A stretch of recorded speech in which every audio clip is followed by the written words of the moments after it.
Hello everyone, स्वागत है आप सभी का आपके अपने चैनल स्टडी विद चित्रलेखा में। जैसा कि आप लोग जानते हो, हम लोग यूपीपीसीएस प्रीलिम्स 2024 को टारगेट कर रहे हैं, जिसके लिए हम लोग प्रैक्टिस सेट सॉल्व कर रहे हैं और हम लोग जीएस पर फोकस कर रहे हैं। अभी तक जीएस के हम लोग 6 प्रैक्टिस सेट कर चुके हैं। आज सेट नंबर 7 हम लोग करने वाले हैं। और इसके अलावा हम लोग चुनाव पे चर्चा कर चुके हैं, जिसमें हमने पॉलिटी से जुड़े हुए क्वेश्चंस देखे थे। लोकसभा चुनाव जो अभी चल रहा है, लोकसभा के बारे में हमने संवैधानिक स्थिति समझी थी, चुनाव आयोग को देखा था और चुनाव से जुड़े हुए जो भी पॉलिटी से और संविधान से जुड़े हुए क्वेश्चंस बन सकते हैं, सारे हमने देखे थे। ठीक है, उसके बाद हमने 2023 के जो इंटरनेशनल नेशनल इंडेक्सेस थे और जो नेशनल और इंटरनेशनल करंट अफेयर थे, उसके साथ साथ जो भी नियुक्तियां थी प्रमुख, वो भी हमने टारगेट की थी। तो इतना सब कुछ हम कर चुके हैं। अगर अभी तक आप लोगों ने वो क्लासेस नहीं देखी हैं तो क्लास आप लोग समय निकाल कर देख लीजिएगा। आप लोगों को लिंक डिस्क्रिप्शन बॉक्स में मिल जाएगा। आज की क्लास को हम लोग शुरू करते हैं। शुरू करने से पहले आप लोगों से एक मैं रिक्वेस्ट करना चाहूँगी, अगर आप लोग चैनल पर पहली बार आए तो चैनल को सब्सक्राइब कर लीजिएगा और बेल आइकन ज़रूर प्रेस कर दीजिएगा, जिससे आने वाले सभी वीडियो की जानकारी आपके पास सबसे पहले पहुँच जाएगी। और अगर वीडियो पसंद आएगा तो वीडियो को लाइक करिएगा और अपने दोस्तों के साथ अपने स्टडी ग्रुप्स में, पीयर ग्रुप्स में वीडियो को शेयर भी कर दीजिएगा। तो चलिए समय वेस्ट ना करते हुए हम लोग अपनी क्लास को शुरू करते हैं और आज का पहला क्वेश्चन देखते हैं। आज की क्लास में हम लोग ऑलमोस्ट 45 क्वेश्चंस करने वाले हैं और हमारी जो क्लास है वो होने वाली है पर्यावरण और पारिस्थितिकी पर। ठीक है, पर्यावरण और पारिस्थितिकी से जुड़े हुए आज क्वेश्चंस करेंगे। जो प्रीवियस ईयर के आए हुए क्वेश्चंस हैं, आज की क्लास में आपको काफ़ी कुछ देखने को मिलेगा। ठीक है, तो चलिए पहला क्वेश्चन है, निम्नलिखित में से कौन एक पारिस्थितिकी तंत्र की जैव विविधता में वृद्धि के लिए उत्तरदायी नहीं है। तो देखिए, पारिस्थितिकी तंत्र में जैव विविधता की वृद्धि के लिए उत्तरदायी जो कारण है वो पोषण स्तरों की कम संख्या नहीं है। तो ऑप्शन नंबर 4 करेक्ट ऑप्शन हो जाएगा। अब इसका हम समझ लेते हैं ये किस तरीके से नहीं होगा। देखिए, जैव विविधता तब अधिक होती है जब पोषण स्तरों में वृद्धि होगी। ठीक है, पोषण स्तर जितने ही कम होंगे तो जैव विविधता उतनी ही कम होगी। तो ऑप्शन नंबर 4 इस क्वेश्चन का सही आंसर है, ये उत्तरदायी नहीं है। ठीक है, ऐसे कई कारक हो सकते हैं जो एक पारिस्थितिकी तंत्र की विविध जैव विविधता में समर्थन करते हैं, उन्हें फलने फूलने में मदद करते हैं। पारिस्थितिकी तंत्र की जो उत्पादकता होती है, जितनी ज़्यादा होती है, जैव विविधता उतनी ही ज़्यादा होती है। तो ये वाली चीज़ें आप लोग ध्यान रखिएगा। किसी भी पारिस्थितिकी तंत्र में जो भी प्रजातियाँ वहाँ पर रह रही हैं, उनको भोजन और अपना अस्तित्व प्राप्त करने के लिए जितनी ज़्यादा संभावनाएँ मिलेंगी, तो पारिस्थितिकी तंत्र भी उतना ही ज़्यादा मजबूत होगा और अपेक्षाकृत बड़ा होगा। ठीक है, चलिए बढ़ते हैं अगले क्वेश्चन पर। अगला क्वेश्चन देखते हैं। अगला क्वेश्चन है, एक खाद्य श्रृंखला में मनुष्य क्या है। एक खाद्य श्रृंखला में मनुष्य जो है प्राथमिक उपभोक्ता तो होता ही होता है, इसके साथ साथ द्वितीयक उपभोक्ता भी होता है। ठीक है, तो ऑप्शन नंबर 4 करेक्ट ऑप्शन हो जाएगा। प्राथमिक के साथ साथ द्वितीयक उपभोक्ता। प्राथमिक उपभोक्ता वे होते हैं जो उत्पादक का सीधे भक्षण करते हैं। चूँकि मनुष्य मांसाहारी और शाकाहारी दोनों होता है, इसलिए ये प्राथमिक और द्वितीयक दोनों प्रकार का उपभोक्ता है, उत्पादक नहीं होगा। उत्पादक कौन होते हैं? हरे पौधे होते हैं। ठीक है, नेक्स्ट क्वेश्चन पर आएंगे। निम्नलिखित में से कौन सा एक कृत्रिम पारिस्थितिकी तंत्र है। तो देखिए, जो चावल के खेत हैं, वैसे धान का खेत होना चाहिए, यहाँ पे धान होता है, चावल का कोई खेत नहीं होता है। धान के खेत, अगर क्वेश्चन में चावल का खेत है तो आप लोग चावल के खेत पे टिक करोगे। ये एक कृत्रिम पारिस्थितिकी तंत्र होता है, तो ऑप्शन नंबर 1 करेक्ट ऑप्शन हो जाएगा। ठीक है, अगले क्वेश्चन को देखते हैं। जलवायु परिवर्तन पर भारत की पहली राष्ट्रीय कार्य योजना कब जारी की गई थी। अच्छा और इम्पोर्टेंट क्वेश्चन है। तो जलवायु परिवर्तन पर भारत ने अपनी पहली राष्ट्रीय कार्य योजना जो है 2008 में जारी की थी। तो ऑप्शन नंबर 1 इस क्वेश्चन का करेक्ट ऑप्शन हो जाएगा।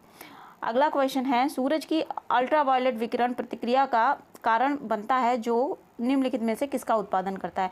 तो सूरज से जो अल्ट्रावायलेट रेज आती हैं, वे क्या करती हैं, वे किसका उत्पादन करती हैं? अल्ट्रावायलेट रेज जो वायुमंडल में ऑक्सीजन उपस्थित होती है उसके साथ प्रतिक्रिया करके ओजोन का निर्माण करती है। तो ऑप्शन नंबर 3 करेक्ट ऑप्शन हो जाएगा, ओजोन का उत्पादन करती है। और आप लोग यहाँ पे ये बात समझ लीजिए कि जो ओजोन होती है, जो वायुमंडल में उपस्थित ओजोन होती है, कहने का मतलब ये है, जो क्षोभ मंडल में उपस्थित ओजोन होती है, ये अच्छी ओजोन नहीं मानी जाती है, क्योंकि यही ओजोन क्या करती है? स्मॉग का निर्माण करती है। ठीक है, और जो समताप मंडल में उपस्थित ओजोन होती है, वो ओजोन क्या करती है कि अल्ट्रावायलेट रेज को पृथ्वी पर आने से रोकती है। ठीक है, इन चीज़ों को भी ध्यान रखिएगा। नेक्स्ट क्वेश्चन पर आएंगे।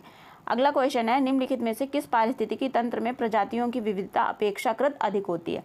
तो देखिए, वैसे तो उष्णकटिबंधीय वर्षावन जो हैं वहाँ पर पारिस्थितिकी तंत्र बहुत विविध पाया जाता है, लेकिन अगर आपके पास प्रवाल वित्तियाँ ऑप्शंस दे रखा है तो आप लोग प्रवाल वित्तियों पर टिक करोगे। तो ऑप्शन नंबर 3 जो है प्रवाल वित्तियाँ इस क्वेश्चन में करेक्ट ऑप्शन हो जाएगा। यहाँ पर जैव विविधता सबसे अधिक पाई जाती है, प्रवाल वित्तियाँ, ऑप्शन नंबर 3। अगले क्वेश्चन पर आएंगे, सबसे स्थिर पारिस्थितिकी तंत्र कौन सा है। तो सबसे स्थिर पारिस्थितिकी तंत्र जो होता है समुद्री होता है, महासागरीय होता है, ऑप्शन नंबर 1 करेक्ट ऑप्शन हो जाएगा। अगला क्वेश्चन है, सुपोषण किसे कहते हैं। बहुत बढ़िया और इम्पॉर्टेंट क्वेश्चन है, इसको टिक करिएगा। सुपोषण क्या होता है इसको देखते हैं। यह एक जल निकाय के पोषक तत्व संवर्धन की एक घटना है। ये भी बिल्कुल सही बात है। किसी जल निकाय में जब पोषक तत्व बहुत ज़्यादा बढ़ जाते हैं तो उसमें क्या होता है,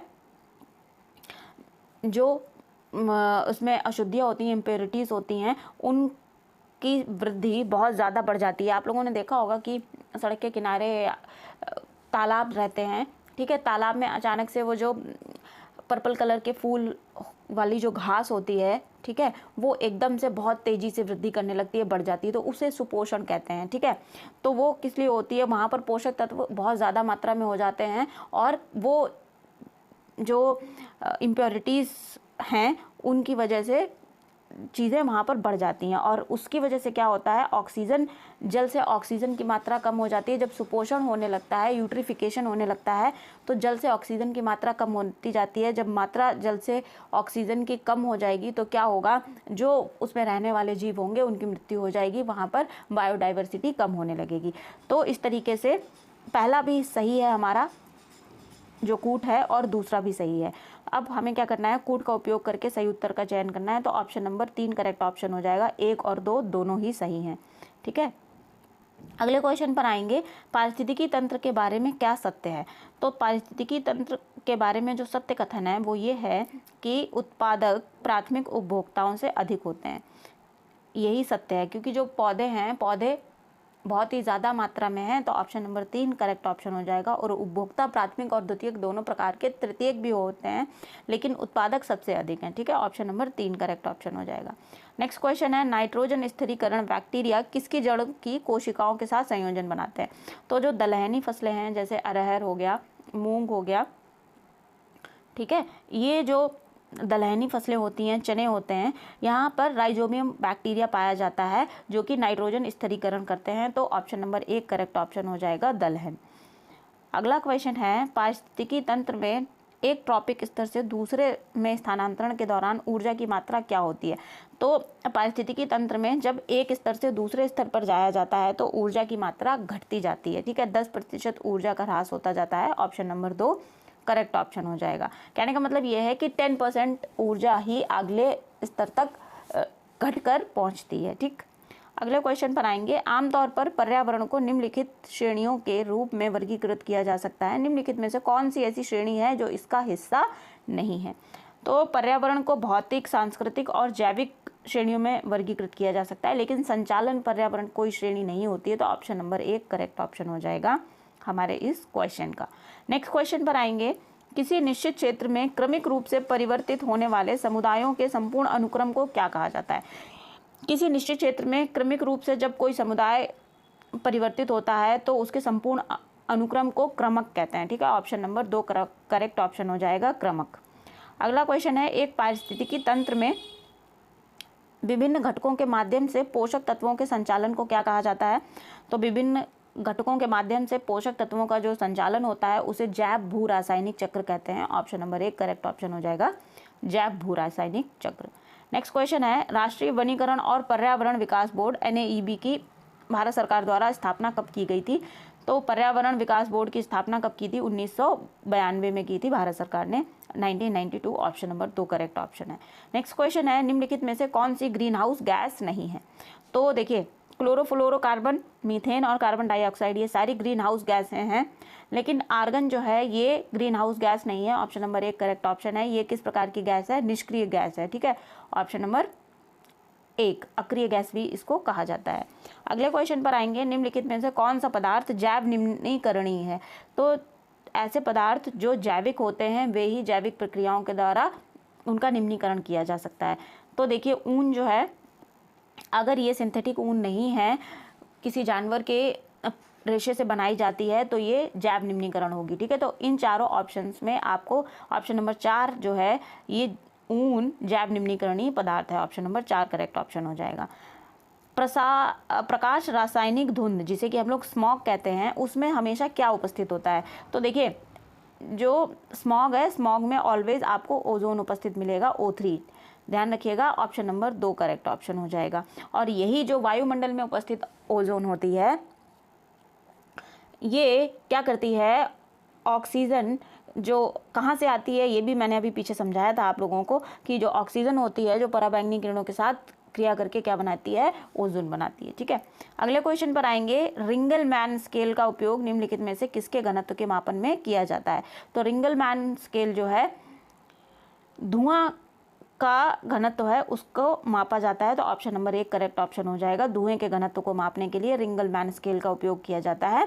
ये पेरिस में कृषि इंजीनियर थे, उनके प्रोफेसर रिंगलमैन, ठीक है, फ्रांसीसी प्रोफेसर थे, उनके द्वारा 1888 में निर्दिष्ट किया गया था। उन्हीं के नाम पर इसका नाम भी पड़ा हुआ है। ठीक है, चलिए अगले क्वेश्चन पर आएंगे। निम्नलिखित में से कौन सा एक वायु प्रदूषण का सूचक है? तो जो लाइकेन होते हैं ये वायु प्रदूषण के नेचुरल सूचक होते हैं, इनको ध्यान रखिएगा। ऑप्शन नंबर 3 करेक्ट ऑप्शन हो जाएगा। फ्लाई ऐश प्रदूषण कैसे होता है? तो जो फ्लाई ऐश होती है ताप विद्युत संयंत्र से उड़ती है। फ्लाई ऐश होता क्या है, जब कोयले को जलाया जाता है, ठीक है, तो बहुत ही महीन जो राख होती है जो कि हवा के साथ साथ उड़ती जाती है, ठीक है, उड़ जाती है, उसी को फ्लाई ऐश कहते हैं। फ्लाई मीन्स उड़ने वाली, ऐश मीन्स राख। बहुत ही महीन कण जो हवा में घुल जाते हैं उसे ही फ्लाई ऐश कहा जाता है। तो ताप विद्युत संयंत्रों से निकलती है फ्लाई ऐश। अगला क्वेश्चन है, लाइकेन सबसे अच्छा सूचक है किसका? ये हो जाएगा वायु प्रदूषण का। ठीक है, ऑप्शन नंबर 1 करेक्ट ऑप्शन हो जाएगा। भूमिगत जल का अजैविक प्रदूषक क्या हो जाएगा इन चारों ऑप्शंस में से? तो देखिए, आर्सेनिक जो है ये अजैविक प्रदूषक हो जाएगा और भूमिगत जल को ये प्रदूषित करता है। आर्सेनिक जमीन में घुल जाता है, मिट्टी में, मृदा में, और जो जल है, भूमिगत जल है, उसको प्रदूषित कर देता है। ठीक है, हैंडपंप से आर्सेनिक बहुत ज़्यादा मात्रा में जब आने लगता है तो जो पानी है उसका कलर भी बदल जाता है। ठीक है, नेक्स्ट क्वेश्चन पर आएंगे। निम्नलिखित में से कौन सी ग्रीन हाउस गैस नहीं है? तो इन चारों ऑप्शंस में से जो ग्रीन हाउस गैस नहीं है वो है नाइट्रोजन। ठीक है, ऑप्शन नंबर 4 करेक्ट ऑप्शन हो जाएगा। अगला क्वेश्चन है, अम्ल वर्षा के द्वारा किसके द्वारा वायु प्रदूषण के कारण के नहीं, क्वेश्चन को फिर से रीड करते हैं। अम्ल वर्षा किसके द्वारा वायु प्रदूषण के कारण होती है? तो हमें बताना है कि अम्ल वर्षा क्यों होती है। अब अम्ल वर्षा क्या होता है? अम्ल वर्षा वो होती है जब पानी बरसता है, ठीक है, जब बरसात होती है, बरसात के मौसम में सल्फर डाइऑक्साइड और नाइट्रस ऑक्साइड के साथ पानी क्रिया करके क्या बनाता है? H2SO4 और HNO3 बनाता है। ठीक है, जो एसिड बारिश के साथ साथ आता है उसे ही एसिड रेन या अम्ल वर्षा कहते हैं। तो इस क्वेश्चन का जो करेक्ट ऑप्शन हो जाएगा, नाइट्रस ऑक्साइड और सल्फर डाइऑक्साइड के साथ ऑप्शन नंबर 4 करेक्ट ऑप्शन हो जाएगा। जो वायु में उपस्थित नाइट्रस ऑक्साइड होती है, ठीक है, N2O, और सल्फर डाइऑक्साइड SO2, इसके साथ पानी क्या करता है? H2O क्रिया करके क्या बनाता है? HNO3 बनाता है और H2SO4 बनाता है। तो अम्ल के जो ये एसिड बनते हैं ये पानी के साथ साथ ज़मीन पर आते हैं और जो पानी होता है वो एसिडिक हो जाता है, इसे ही अम्लीय वर्षा कहते हैं। अगला क्वेश्चन है, निम्नलिखित में से कौन वायु प्रदूषक के जैव संकेतक हैं? तो ये लाइकेन हो जाएंगे, हम पीछे भी ये क्वेश्चन कर चुके हैं। अगला क्वेश्चन है, निम्नलिखित में से कौन सा वायु प्रदूषक रक्त प्रवाह को प्रभावित कर सकता है जिससे कि मृत्यु हो सकती है? तो देखिए, कार्बन मोनोऑक्साइड जो है ये आरबीसीज के साथ क्रिया करके उसके साथ घुलकर हमारे रक्त प्रवाह को रोक देती है, जिससे क्या होता है? मनुष्य की मृत्यु भी हो सकती है। तो ऑप्शन नंबर 4 करेक्ट ऑप्शन हो जाएगा, कार्बन मोनोऑक्साइड। नेक्स्ट क्वेश्चन है, आर्सेनिक से जल प्रदूषण की सर्वाधिक समस्या कहाँ पर होती है? तो सर्वाधिक समस्या आर्सेनिक से जहाँ पर पाई जाती है उस जगह का नाम है, उस राज्य का नाम है पश्चिम बंगाल। पश्चिम बंगाल में जो भूमिगत जल है वो बहुत ही ज़्यादा मात्रा में आर्सेनिक से प्रदूषित है। तो ऑप्शन नंबर 4 करेक्ट ऑप्शन हो जाएगा। अगला क्वेश्चन है, सिगरेट से निकलने वाले धुएं में मुख्य प्रदूषक कौन कौन से हैं? तो सिगरेट के धुएं से जो प्रदूषक निकलता है वो है कार्बन मोनोऑक्साइड और benzene. Option number 3 correct option हो जाएगा। नेक्स्ट क्वेश्चन पर आएंगे, किस स्तर की ध्वनि खतरनाक ध्वनि प्रदूषक मानी जाती है। तो जो 80 डेसिबल होता है, 80 डेसिबल से ऊपर की जो ध्वनि होती है उसे ध्वनि प्रदूषण में नापा जाता है। तो ऑप्शन नंबर 4 करेक्ट ऑप्शन हो जाएगा हमारे लिए यहाँ पर। नेक्स्ट क्वेश्चन देखते हैं, जैव निम्नीकरणीय प्रदूषण कौन सा है? तो जैव निम्नीकरणीय प्रदूषण जो होता है इन चारों ऑप्शंस में क्या होगा? सीवेज होगा। जो सीवेज निकलता है नालियों से, टैंक से, ठीक है, ये जैव निम्नीकरणीय प्रदूषक है। इसको जैविक प्रक्रिया के द्वारा अपघटन इसका किया जा सकता है। तो ऑप्शन नंबर 2 करेक्ट ऑप्शन हो जाएगा। नेक्स्ट क्वेश्चन है, निम्नलिखित में से कौन सा द्वितीयक प्रदूषक नहीं है? तो द्वितीयक प्रदूषण क्या होते हैं? जैसे पैन हो गया, धूम कोहरा हो गया, ओजोन हो गया, ये सारे सेकेंडरी प्रदूषक होते हैं। जो सल्फर डाइऑक्साइड है ये प्राथमिक प्रदूषक है। कैसे कि ये सल्फर डाइऑक्साइड जो है वायुमंडल में उपस्थित होती है और वायु को सीधा प्रदूषित करती है, सांस के रास्ते जाती है और ये प्रदूषण फैलाती है, ठीक है। तो इसलिए ये प्राथमिक प्रदूषक हो जाएगी, इसको ध्यान रखिएगा।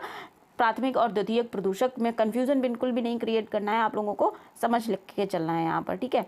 अगर कोई डाउट होता है तो आप लोग कमेंट सेक्शन में मुझसे पूछ सकते हो। मैं आप लोगों के डाउट्स हमेशा तैयार हूँ दूर करने के लिए, जल्दी से जल्दी आप लोगों के डाउट क्लियर कर सकूं, ऐसा मैं प्रयास करूंगी। कोई भी डाउट हो आप कमेंट सेक्शन में मुझसे पूछ सकते हैं। नेक्स्ट क्वेश्चन है, मीथेन गैस उत्पादक खेत कौन सा है? तो धान के खेत जो होते हैं यहाँ से मीथेन गैस निकलती है। हमने पीछे भी ये क्वेश्चन पढ़ चुके हैं। नेक्स्ट क्वेश्चन पर आते हैं।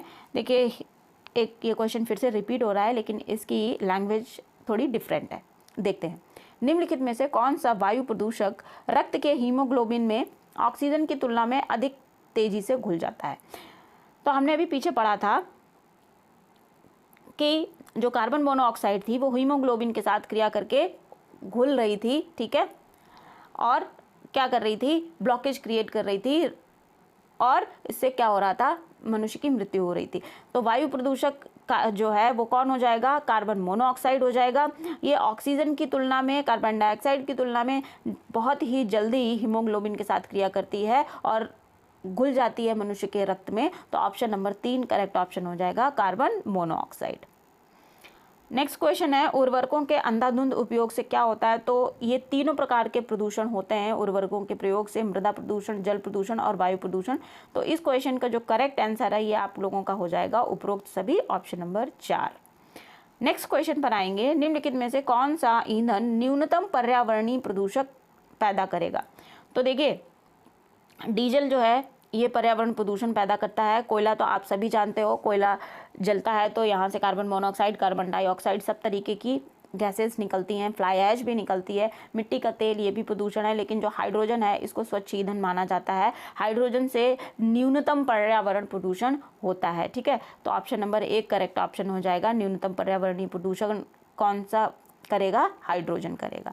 नेक्स्ट क्वेश्चन पर आते हैं। अब फिर से यहाँ पे क्वेश्चन आया है कि यहाँ पर द्वितीयक प्रदूषक कौन सा है? तो देखिए जो स्मॉग होता है ये सेकेंडरी या द्वितीयक प्रदूषक होता है। कार्बन मोनोऑक्साइड, कार्बन डाइऑक्साइड और फ्लाई ऐश ये वायु के साथ घुल कर के सीधा प्रदूषण पैदा करते हैं, जबकि जो स्मॉग होता है, स्मॉग में क्या होता है? जो भी वायुमंडल में उपस्थित अन्य तत्व होते हैं ये आपस में मिलके, प्रदूषक आपस में मिलके एक नए तरीके का प्रदूषण क्रिएट करते हैं, उसी को स्मॉग कहा जाता है, ठीक है। तो ऑप्शन नंबर 1 करेक्ट ऑप्शन हो जाएगा। सेकेंडरी पोल्यूटेंट कौन सा हो जाएगा? धूम कोहरा द्वितीयक प्रदूषक हो जाएगा। नेक्स्ट क्वेश्चन पर आएंगे, निम्नलिखित में से कौन सा ऊर्जा स्रोत कोई वायुमंडलीय प्रदूषण उत्पन्न नहीं करता है? तो आप सभी जानते हो सौर ऊर्जा जो है स्वच्छ ईंधन माना जाता है, हरित ईंधन माना जाता है। तो ऑप्शन नंबर 2 करेक्ट ऑप्शन हो जाएगा। अगला क्वेश्चन है, भस्मक का उपयोग निम्नलिखित में से किसके लिए किया जाता है? तो देखिए भस्मक का उपयोग जो है कचरा जलाने के लिए किया जाता है। ऑप्शन नंबर 1 करेक्ट ऑप्शन हो जाएगा। भस्मक या भस्मीकरण की प्रोसेस क्या होती है? भस्मक क्या होता है? भस्मक वो होता है कि जिससे कचरा जलाया जाता है, ठीक है, एक तरीके का ईंधन उसको कह लीजिए। भस्मक कचरा जलाने की एक भट्टी होती है, एक बड़ी सी भट्टी होती है, उसमें कचरा भरा जाता है और ऑक्सीजन की उपस्थिति में उसको जलाया जाता है और जो भी बन सकते हैं उससे प्रदूषण, ठोस, तरल और गैसीय कचरे में उच्च दक्षता वाले उसमें चीज़ों में उसको अपघटित कर लिया जाता है जिससे कि प्रदूषण ना फैले। भस्मीकरण को आप ऐसे समझ सकते हो कि भस्मीकरण को आम भाषा में अगर मैं कहूँ तो कहते हैं ना भस्म कर देना। इतना ज़्यादा ताप होगा कि कोई चीज़ भस्म हो जाएगी, सीधा राख बन जाएगी, ठीक है। तो भस्मीकरण एक थर्मो अपघटन की प्रक्रिया है जहां पर अपशिष्ट धारा में मौजूद घटक ऑक्सीजन की उपस्थिति में उच्च तापमान पर हानि रहित तत्वों में आयनित हो जाते हैं। ठीक है, ये ध्यान रखिएगा। भस्मक क्या होता है? कचरा जलाने की एक भट्टी होती है, बता दिया मैंने अभी। भस्मीकरण में कुछ ठोस, तरल और गैसीय कचरे को उच्च दक्षता वाले दहन शामिल होते हैं। अगला क्वेश्चन है, वह गैस जो धान के खेतों से उत्सर्जित होती है और पृथ्वी का तापमान बढ़ाती है, दैट मीन्स क्या है? तापमान बढ़ाएगी तो ये कैसी हो जाएगी? ग्रीन हाउस गैस हो जाएगी। ठीक है, ग्रीन हाउस गैस इन चारों में से कौन सी हो जानी है? मीथेन गैस हो जानी है। लेकिन कार्बन डाइऑक्साइड भी ग्रीन हाउस गैस है, बट वो धान के खेत से नहीं निकलती है, इसलिए हमारे क्वेश्चन का जो करेक्ट ऑप्शन होगा ऑप्शन नंबर 4 हो जाएगा। नेक्स्ट क्वेश्चन पर आएंगे, निम्नलिखित में से कौन सा वायु प्रदूषक के जीव सूचक का प्रसिद्ध उदाहरण है? देखिए क्वेश्चन कितनी बार रिपीट हो रहा है अलग अलग लैंग्वेज में, तो इस क्वेश्चन का करेक्ट ऑप्शन लाइकेन हो जाएगा। ठीक है, बहुत ही इंपॉर्टेंट क्वेश्चन है। नेक्स्ट क्वेश्चन पर आते हैं, निम्नलिखित में से कौन सा ग्रीन हाउस गैस नहीं है जो प्राकृतिक रूप में वायुमंडल में पाई जाती है? तो देखिए, कार्बन डाइऑक्साइड वायुमंडल में पाई जाती है, ये ग्रीन हाउस गैस है। ओजोन भी वायुमंडल में पाई जाती है, ये भी ग्रीन हाउस गैस है। लेकिन नाइट्रोजन ऑक्साइड, ठीक है, नाइट्रोजन ऑक्साइड जो है ये वायुमंडल में पाई जाती है, लेकिन ग्रीन हाउस गैस नहीं है। तो ऑप्शन नंबर 1 जो है करेक्ट ऑप्शन हो जाएगा इस क्वेश्चन का। अच्छा, green house effect I hope कि आप लोगों को पता होगा। अगर ग्रीन हाउस इफेक्ट नहीं पता है तो मैं समझा देती हूँ यहाँ पर। देखिए, ग्रीन हाउस इफेक्ट क्या होता है? जो हमारी पृथ्वी है, ये चारों तरफ से ये हमारा जो वायुमंडल है, ठीक है, ये वायुमंडल एक कंबल की तरह काम करता है। जब सूरज की किरणें आती हैं तो यहाँ पर ये शॉर्ट वेव्स की फॉर्म में आती हैं। ठीक, इससे क्या होता है? हमारी पृथ्वी के ऊपर जो वायुमंडल है, वायुमंडल में उपस्थित गैसें जब कंबल की तरह काम करती हैं, वो इस तरीके से कि पृथ्वी के लिए जो तापमान यहाँ पर जीवन के लिए जो आवश्यक है उसको बनाए रखती हैं। ये जो शॉर्ट वेव्स होती हैं, जब एंट्री करती हैं वायुमंडल में तो शॉर्ट वेव्स की फॉर्म में आती हैं, लेकिन जब पार्थिव विकिरण पृथ्वी से टकरा कर, पार्थिव विकिरण इसे कहते हैं, जब वापस जाती हैं तो ये लॉन्ग वेव्स में कन्वर्ट हो जाती हैं। ठीक है, और ऐसी गैसें जैसे CO2, मीथेन, ये गैसें इन वेव्स को वापस जाने से रोकती हैं। ठीक है, और इससे क्या होता है? सोख ली जाती हैं ये किरणें, ये गर्मी, जिससे कि जो पृथ्वी का टेम्परेचर है बहुत ज़्यादा बढ़ जाता है। इसे ही ग्रीन हाउस इफेक्ट कहते हैं। ठीक, ध्यान रखिएगा, ग्रीन हाउस इफेक्ट इसे ही कहते हैं।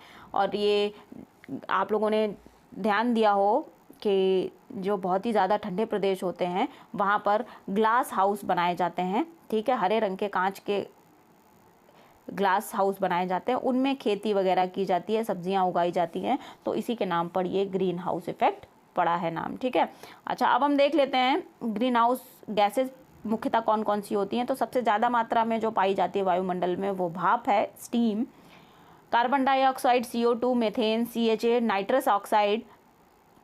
उसके बाद nitrogen oxide green house gas नहीं है, ये बात भी ध्यान रखिएगा। नाइट्रस ऑक्साइड का जो फॉर्मूला होता है ये N2O होता है। ओजोन, और ओजोन का फॉर्मूला यहाँ पे ये लिख रखा है, ओजोन। उसके साथ साथ कार्बन मोनोऑक्साइड, जो फ्लोराइड्स होते हैं, CFCs होते हैं, ये सारे क्या होते हैं?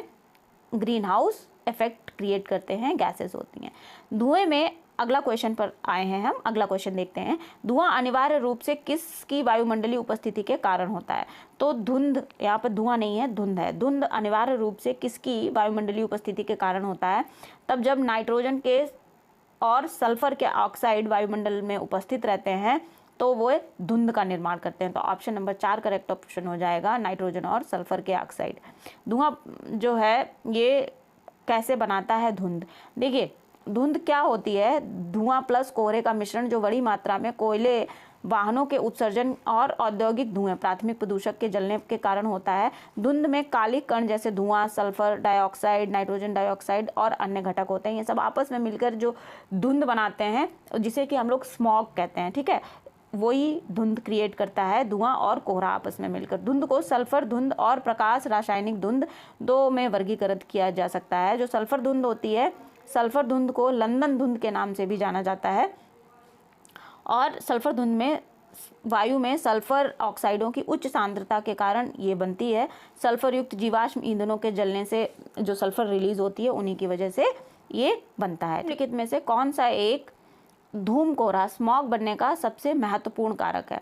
तो देखिए ये जो चारों ऑप्शन दे रखे हैं इनमें से स्मॉग बनने का सबसे महत्वपूर्ण कारक जो है ये हो जाएगा इन्वर्जन लिड, जिसे कि हम लोग कहते हैं प्रतिलोमन प्रशब्द का बनना। ठीक है, तो ऑप्शन नंबर 2 करेक्ट ऑप्शन हो जाएगा, प्रतिलोमन प्रशब्द का बनना।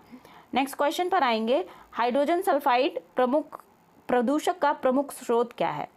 ये जो ऑप्शंस आप लोगों को दे रखे हैं, तो हाइड्रोजन सल्फाइड एक प्रदूषक गैस है। ठीक है, और ये कहाँ से रिलीज होती है, तो जो ऐसे ही पड़े हुए पशु पदार्थ, क्षयकारी वनस्पति जो पड़े होते हैं ना, कूड़ा कचरा जो भी होता है जिसका कि अपघटन हो सकता है, उसी के सड़ने से हाइड्रोजन सल्फाइड गैस निकलती है। तो ऑप्शन नंबर 1 करेक्ट ऑप्शन हो जाएगा, क्षयकारी वनस्पति और पशु पदार्थ। ऑप्शन नंबर 1 इस क्वेश्चन का करेक्ट आंसर है। ठीक है, हाइड्रोजन सल्फाइड प्रदूषक है, ये भी ध्यान रखिएगा। अच्छा, तो इस तरीके से आज हमारी ये क्लास यहीं पर समाप्त होती है। हमने आज कुल 45 क्वेश्चन किए हैं। 45 में से आप लोगों का कितना स्कोर रहा मुझे ज़रूर बताइएगा कमेंट सेक्शन में। अगर क्लास पसंद आई है तो क्लास को आप लोग लाइक ज़रूर करिएगा, क्लास को बिना लाइक किए हुए मत जाइएगा, और शेयर भी कर दीजिएगा अपने स्टडी ग्रुप्स में, पेयर ग्रुप्स में, दोस्तों के साथ, जिससे कि वो लोग भी अपना रिवीजन कर सकें। और अगर हाँ चैनल पर आप लोग पहली बार आए हैं तो चैनल को बिना सब्सक्राइब किए बिल्कुल भी मत जाइएगा, और बेल आइकन प्रेस कर लीजिएगा, जिससे कि आने वाले सभी वीडियोज़ की जानकारी आपके पास सबसे पहले पहुँच जाएगी। हम लोग डेली बेसिस पर जीएस के सेट पेपर सॉल्व कर रहे हैं, इसलिए मेरे साथ बने रहिए। मिलते हैं हम लोग अगली क्लास में, पढ़ते रहिए। Thank you everyone.